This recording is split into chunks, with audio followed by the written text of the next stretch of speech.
Tom Giles and Breer here with me. And let's be honest, like this is an impatient owner, an impatient fan base, really an impatient head coach.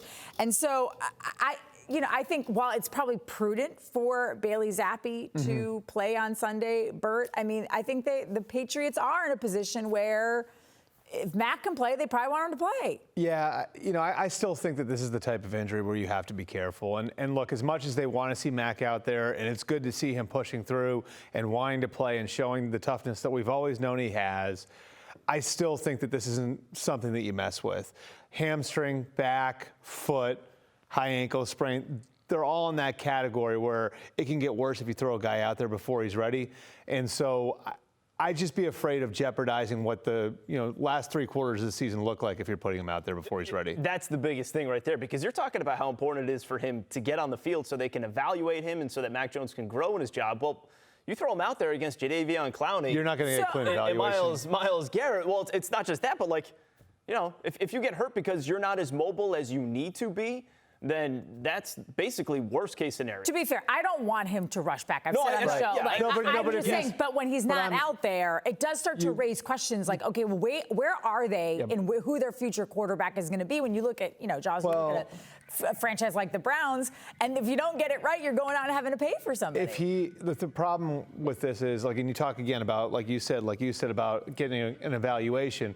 If the guy is dealing with this all year because you put him out there too early, then you're not getting a clean evaluation on him. And you're going to go into year 3 and you're going to say, oh, well, he wasn't great, but he was dealing with the high ankle sprain all year. What good does that do anyone? Because now you're probably not going to be as good as you wanted to be on the field. You don't have a clean evaluation going into a critical year 3 for your young quarterback.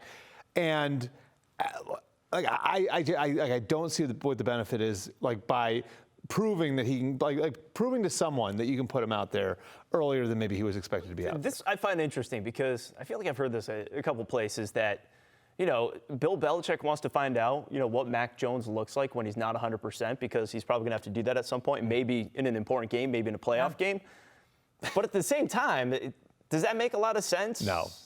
It doesn't, right? It doesn't. I mean, you'll see that when you need to see it, right? You'll see that when and if this is like a broken bone or something like that, where you're coming back and it's like, yeah, he's got to go out there, there might be a little discomfort, but we're clearing him, he's okay, and he's not going to re-injure it, that's one thing.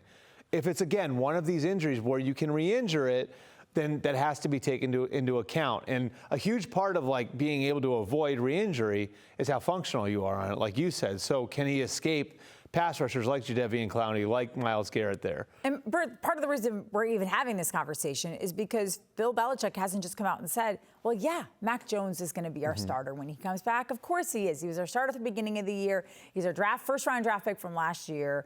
We're not going to hold an injury against him. So we're all sort of left to dig into that and say, well, does that mean that Mac's job isn't safe? What did you sort of read into what Bill had to say yesterday? It doesn't mean nothing. Bill doesn't do these things by mistake. He was given 2 very clear opportunities this week to come out and say, well, Mac's ready, Mac's starting. Yeah. He declined to do it in both spots.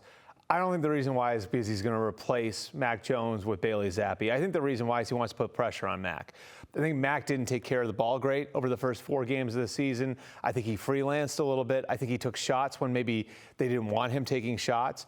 And I think what Bailey Zappe does in coming in and playing this way is gives the coaches the opportunity to say, look, here's a 4th-round pick out of Western Kentucky, doing what we're telling him to do. And look at what's happening. We're moving the ball efficiently. We may not be spectacular, but what we're telling you to do is working for this 4th-round pick.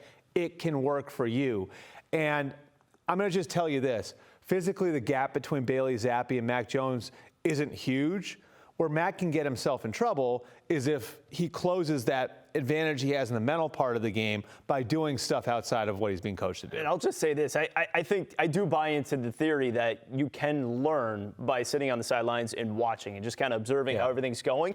And I think you also, what we've seen from the offensive game plan from the last week and a half, I think that could benefit Mac as well when he comes back. Yeah, I think it could benefit him, too, for the coaching staff to look and say, we don't have to try to do a ton of new things. I mean, it's putting pressure on. Yeah. I think it's just a natural way to put pressure on your starter.